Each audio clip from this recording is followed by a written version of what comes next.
শিক্ষা প্রতিষ্ঠানের ভূমিকা কর্মসংস্থান সমাধানে বাংলাদেশের প্রেক্ষাপট। আ মানে আমাদের যে শিক্ষা প্রতিষ্ঠানগুলো রয়েছে সেক্ষেত্রে তারা আমাদের জব সলিউশনের ক্ষেত্রে কিভাবে কাজ করছে সেই বিষয়টা নিয়ে আসলে আজকের আমাদের পুরো ভিডিওটা আলোচনা হবে। বর্তমান চিত্র, সমস্যা এবং সমাধানগুলো নিয়ে। আসসালামু আলাইকুম। জব সলিউশনে আপনাদের সবাইকে স্বাগতম। কর্মসংস্থান শিক্ষা ও প্রতিষ্ঠান আদর্শ ভূমিকার ক্ষেত্রে দক্ষতা উন্নয়ন, শিল্প শিক্ষা সংযোগ এবং গবেষণা উদ্ভাবন এবং বাজার বিশ্লেষণ পূর্বাভাস খুবই গুরুত্বপূর্ণ। বাজারের চাহিদা অনুযায়ী কারিগরি পেশাদার দক্ষতা তৈরি করা এবং সফট স্কিল, যোগাযোগ, নেতৃত্ব, সমস্যা সমাধান ইত্যাদি শেখানো দরকার। এর পাশাপাশি শিল্প ও শিক্ষার মধ্যে যে সংযোগটা রয়েছে সেটা আসলে আমাদের স্টুডেন্টদেরকে ছোটবেলা থেকে যখন তারা স্টার্ট আপ হচ্ছে তখনই তাদের মধ্যে এটা পুশ আপ করা উচিত। বিভিন্ন ধরনের কোম্পানি বা সরকারি সংস্থার সাথে ইন্টার্নশিপ বা চাকরির সুযোগ তৈরি করা এবং কেরিয়ার কাউন্সিলিং এ প্রদান করা। এতে হবে কি, তারা আসলে অনেক বেশি আসলে ছোট থাকা অবস্থায় তারা আসলে অনেক বেশি অ্যাডভান্স বিষয় সম্পর্কে জানতে পারবে। গবেষণা এবং উদ্ভাবন, শিক্ষিত উদ্যোক্তা হিসেবে গড়ে তোলা, ইনকিউবেটর পরিচালনা করা। আমরা গতকাল একটা ভিডিও করেছি কিভাবে আসলে এমভিপি, তারপর হচ্ছে প্রোডাক্ট অ্যানালাইসিস এগুলো করা লাগে। এইসব বিষয়গুলো তাদেরকে ছোটবেলা থেকে ট্রেন আপ করা। মার্কেট অ্যানালাইসিস এবং প্রোক্রাস্টিনেশন, অর্থাৎ ভবিষ্যৎ চাকরির বাজারটা কেমন সেটা বিশ্লেষণ করে ক্যারিকুলামটা আপডেট করা। শিক্ষার্থীদের সঠিক ক্যারিয়ার পথ দেখিয়ে দেওয়া, যেটা তাদেরকে একটা আনন্দ সহ দিবে। বাংলাদেশের বর্তমান চিত্র যদি আমরা তাকাই তাহলে 47 লক্ষ আমাদের প্রতি বছর বেকার গ্রাজুয়েট বের হচ্ছে। 66% গ্রাজুয়েট বেকার বাইরে চাকরি করেন। 35% শিক্ষার্থী কেরিয়ার গাইডেন্স পান না। তো গাইডেন্স না পেলে যেটা হয় যে তারা আসলে যে কোনো জিনিস নিয়ে পড়তেছে এবং দেখা যাচ্ছে ডাক্তারি পড়ে সে ব্যাংকে চাকরি করতেছে, কমার্সে পড়ে সে মানে নার্সিং এ চলে আসতেছে, মানে একটা হজ বড় টাইপ অবস্থা। তো এখানে পাঠ্যক্রমগুলো বেসিক্যালি পুরনো, বেশিরভাগ বিশ্ববিদ্যালয় ক্যারিকুলাম 10 বছর আগে তৈরি, অনেক ক্ষেত্রে হচ্ছে অনেক আগে, মানে বলতে গেলে ব্রিটিশ আমল থেকে যেভাবে চলতেছে সেভাবে বাজার চাহিদার সাথে যেগুলো মিলে না। কেরিয়ার সেন্টার নাম মাত্র। তো শিক্ষা শিল্প শিক্ষা সংযোগটা খুবই দুর্বল এবং পরীক্ষা নির্ভর শিক্ষা, অর্থাৎ হচ্ছে যে আমাদের মুখস্থ নির্ভর। আমি কতটা আসলে মুখস্থ জানি সেটার উপর আমার আসলে সার্টিফিকেট বা আমার হচ্ছে যে ব্রেইনটাকে মেজারমেন্ট করা হচ্ছে, বাট আমার সার্টিফিকেট তো আমার শুধুমাত্র আমি না, আমার বাইরে এর বাইরে দক্ষতা রয়েছে, এর বাইরে আমার জ্ঞান রয়েছে, অর্থাৎ ব্যবহারিক জ্ঞানটা একেবারে অপ্রতুল। তো মূল সমস্যাটা হচ্ছে কেন শিক্ষা প্রতিষ্ঠানে কর্মসংস্থানে পিছিয়ে?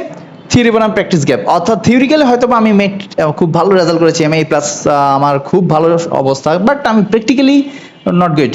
তো এই ক্ষেত্রে দেখা যাচ্ছে আসলে সেই স্টুডেন্টটা যখন আসলে আমাদের জব মার্কেটে আসতেছে সে আসলে ভালো করে কভার করতে পারতেছে না, কারণ তার ওই যে প্র্যাকটিক্যাল নলেজটা সেটা আসলে তার মধ্যে প্রপারলি নেই।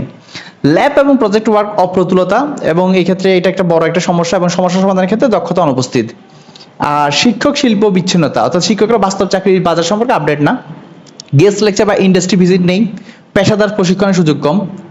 আর সফট স্কিল বলতে গেলে তো মানে অনেকখানি নেই বললেই চলে। ইংরেজি যোগাযোগ দুর্বলতা আছেই, প্রেজেন্টেশন টিম ওয়ার্ক শেখানো হয়ই না, ইন্টারভিউ প্রস্তুতি কোনো ব্যবস্থাই নেই। অর্থাৎ এগুলো প্রত্যেকটা জিনিস হচ্ছে স্টুডেন্টের নিজের কাঁধের উপরে। স্টুডেন্ট নিজ দায়িত্বে এসব সব কিছু করে নিতে হবে এবং সে পরবর্তীতে এটার জন্য ফাইট করবে। কিন্তু সে যে আসলে পড়াশোনার জন্য ক্লাস 1 থেকে ক্লাস 10 এর পর এসএসসি দিচ্ছে, তারপর অনার্স কমপ্লিট করছে, তার যে এখানে আর 16-17 বছর চলে যাচ্ছে, এই 16-17 বছর সে শিখতেছে কি? যদি এগুলো শিখে আসতো তাহলে তো নতুন করে আসলে জব মার্কেটে ঢুকার আগে তাকে নতুন করে প্রিপারেশন নেওয়া লাগতো না। সে প্রিপারেশন নিয়ে আসতো, সরাসরি সে জাস্ট অনার্স কমপ্লিট করতেছে, দেন জব মার্কেটে ঢুকতেছে। ডিজিটাল দক্ষতার ঘাটতি, আইটি এবং ডিজিটাল টুলসের প্রশিক্ষণ নেই, ফ্রিল্যান্সিং বা রিমোট ওয়ার্ক সম্পর্কে ধারণা কম, আন্তর্জাতিক বাজারে প্রবেশের দক্ষতা একেবারে অনুপস্থিত।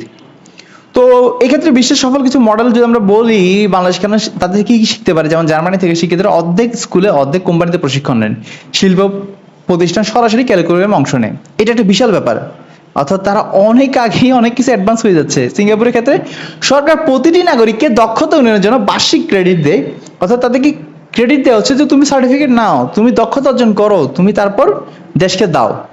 বিশ্ববিদ্যালয় শিল্প এবং অংশীদারিত্ব বাধ্যতামূলক। তো বাংলাদেশ কিভাবে ভালো করা যায়? সুপারিশ যদি বলা যায় তাহলে সেক্ষেত্রে সুপারিশ করা যায় যে ক্যারিকুলামটা আমাদের সংস্কার করা উচিত।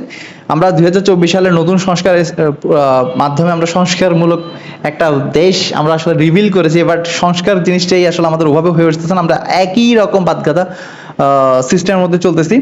তো এবং সংস্কার যেটা হবে সেটাকে আসলে প্রতি বছর না হলে অন্তত পক্ষে 2-3 বছর বা 5 বছর রিভিউ করা উচিত, যেখানে আসলে শিল্প বিশেষজ্ঞতা সম্পৃক্ত করে পাঠ্যক্রমে হালনাগাদ করা, যেটা আসলে বিশৃঙ্খল করা না, আসলে দেশকে আগে নিয়ে যাওয়া। প্রতিটা ডিপার্টমেন্ট ইএসডি অ্যাডভাইজারি বোর্ড গঠন করা, বাধ্যতামূলক ইন্টার্নশিপ প্রদান করা, সেটা হতে পারে 3 থেকে 6 মাসের।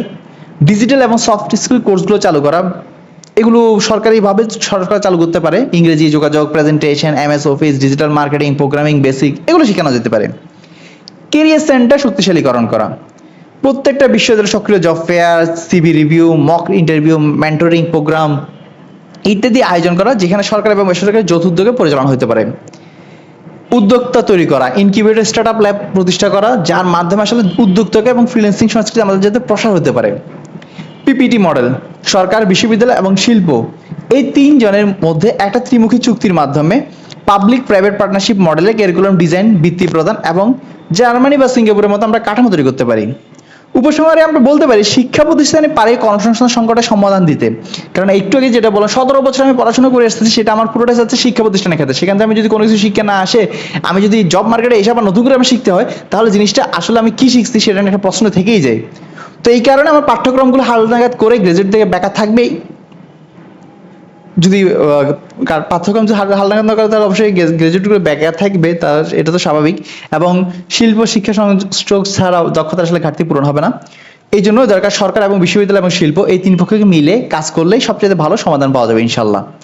তো ভিডিওটা যদি ভালো লেগে থাকে তাহলে লাইক, সাবস্ক্রাইব এবং শেয়ার করুন। আপনার আশেপাশে যারা আছে তাদেরকে জানিয়ে দিন কিভাবে আমাদের শিক্ষা প্রতিষ্ঠানের ক্ষেত্রে জব সলিউশন ভালো কাজ করতে পারে। আসসালামু আলাইকুম।